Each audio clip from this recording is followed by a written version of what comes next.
welcome to another edition of 360 Half Seconds. My name is Kia from 360 Vet Sales, and with me today is 360 Vet Sales CEO Matt Arena. Matt, how's it going? Going well. How are you? Doing well, thanks. Doing well. So today, we're going to talk a little bit about real estate. But before we do, I'm just going to remind everybody quickly how this works. I'm going to give Matt 360 half seconds or 3 minutes to answer my question. And the time is going to start as soon as I'm done asking my first question. So, Matt, you ready to go? Yep. Okay, awesome.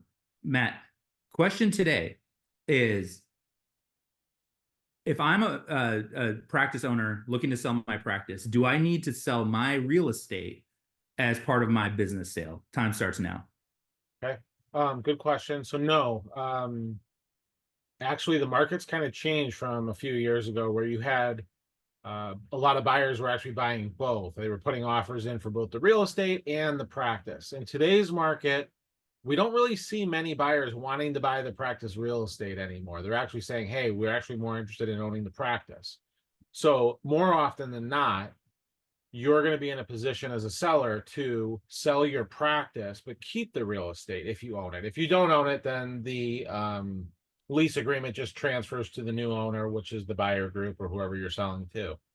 If you do own your real estate, then what typically or traditionally has been happening in today's world is you'll enter into what's called a triple net lease with the buyer.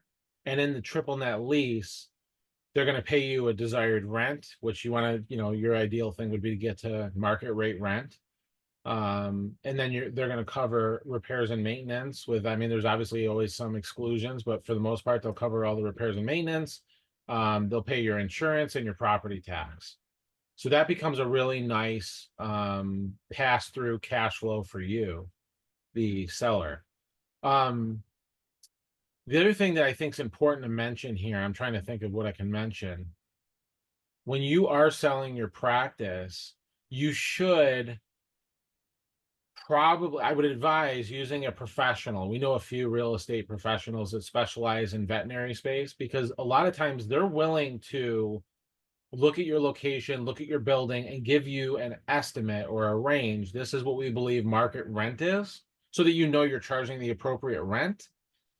Because the thing that's nice about you maintaining the ownership of the building is now you can sell that asset in your portfolio or the real estate, whatever you want to call it, at a time and place of your choosing, when the market's right for you, when the timing is right for you. And the reason I advise that you use a professional to set your rent is because the valuation of a building like that is going to be based upon a cap rate or a percentage and what you're getting in annual rent. So that's why that's important. So in a lot of ways, it's actually kind of a blessing in disguise that the buyers don't want to buy your practice because one, you're now going to be able to sell your practice at the height of the market whenever that practice real estate. Yep.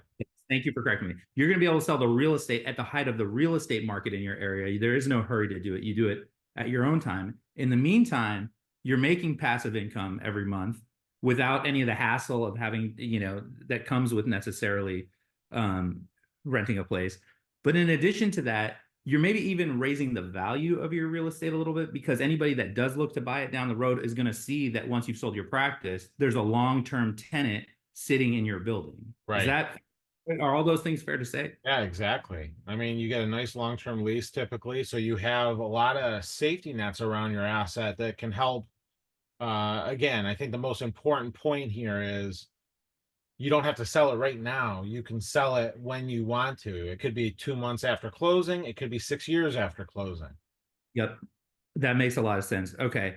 Well, for once, we may actually stay within the 360 half seconds here, Matt, because I don't have any more questions in regards to the real estate. And thank you for kind of, really breaking that down. I guess the one last thing I could add is it's not to say that a buyer won't buy your real estate. It's just not as common as it used to be. And the reality is, are you really going to get the most bang for your buck if you sell your real estate as part of a package to sell your practice? I think it's unlikely because there's not many that I know that are doing it anymore. It's just not happening. I don't even see offers like that. But when we were seeing offers, I will say they were offering good prices and it was you know, in my due diligence, they were at market rate. So the buyers were offering a pretty fair offer for the building. It just, most sellers looked at it and go, why don't I just hang on to it and have the passive income? So, Okay. And now mainly it's that you're not even really getting offers for the real no. estate. Okay. Yep. Awesome. Well, hope you guys all enjoyed this topic. This is a question that comes up all the time. So we wanted to tackle that one today. Yep. Um, look, I have a list of topics that we could talk about, but really what I want to hear from is anybody that's watching. If you guys have something that's really like, burning a hole in your brain and you want us to talk about that and you want to learn more about it or know more about it, send us a note. I'm Kia at 360vetsales.com. That's KIA. He's Matthew with 2 T's at 360vetsales.com. Thanks everybody for tuning in, and we'll see you next week. Thanks, everyone.